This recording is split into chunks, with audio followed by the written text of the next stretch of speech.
Ever wish you could own like a piece of a luxury apartment? Or maybe a famous artwork? Uh-huh. Turns out you might be closer than you think. Really? Yeah. It's because of something called tokenization. Think of it kind of like taking something super valuable from the real world, Okay. like real estate Hmm. or even a rare comic book, Interesting. and turning it into a digital token you can buy or sell or trade. It's like having a tiny piece of ownership Gotcha. recorded on a secure digital ledger. It's called a blockchain. And we're doing a deep dive on it today. Actually, we got turned on to this by an episode of a podcast called Token Revolution, The Future of Digital Investments. Okay.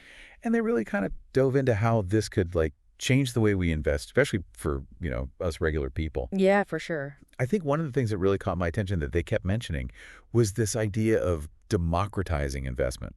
What do you Yeah. think about that? Yeah, I mean, I think that's absolutely right. Like, one of the most powerful aspects of tokenization is its potential to, make traditionally exclusive investments accessible to a much wider range of people. Yeah. It's about breaking down those barriers to entry. I mean, to use their example, fractional ownership of a luxury apartment. You could literally own a sliver of a penthouse overlooking Central Park without needing millions in the bank. It's kind of wild, right? So how does that work? Like, how does that actually work practically? Yeah. So let's say a developer wants to sell a luxury apartment building. Okay. Instead of selling individual units, they could tokenize the entire building, dividing it into thousands of digital tokens. Okay. Each token represents a tiny fraction of ownership. Anyone who wants to invest can buy those tokens, effectively becoming a part owner of the building. But wouldn't managing a property with potentially thousands of owners be like a total nightmare? Well, that's where the beauty of tokenization and blockchain technology comes in. Oh, okay. You see, the blockchain acts as a secure and transparent record-keeping system. Okay. Think of it as a digital ledger spread across multiple computers that tracks every single transaction and every owner of each token. Right, right. This makes it incredibly difficult for anyone to tamper with the data, and it streamlines the entire management process. So each block in this chain contains data about a specific transaction, right? That's right. And because it's distributed across so many computers, it's like virtually tamper-proof.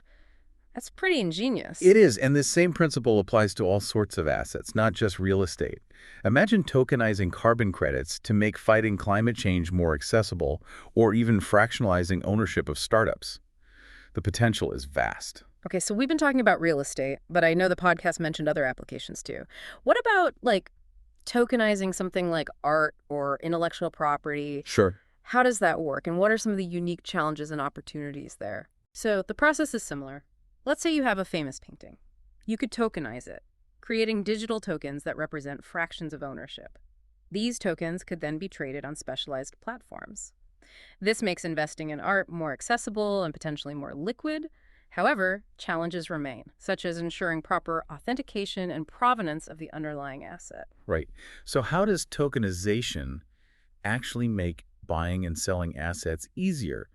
I know the podcast host kept using the word liquidity, and honestly, I wasn't totally sure what they meant. Sure, yeah. So liquidity refers to how easily an asset can be bought or sold without affecting its price.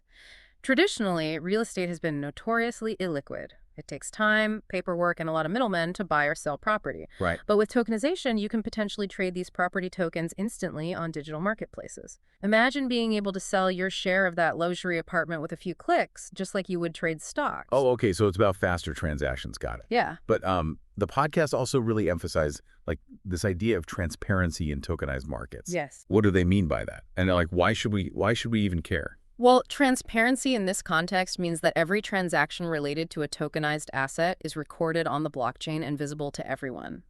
You can trace the entire history of ownership, which can be incredibly valuable in terms of building trust and reducing the risk of fraud, especially in markets like real estate or art, which have historically struggled with transparency issues. That increased transparency could be a major disruptor in industries that have historically struggled with, like trust issues. Absolutely. Okay, so what about security? I know they talked a lot about how tokenization is more secure than traditional methods, but how does that actually work? Okay, so blockchain itself is incredibly secure due to its decentralized nature and the use of cryptography.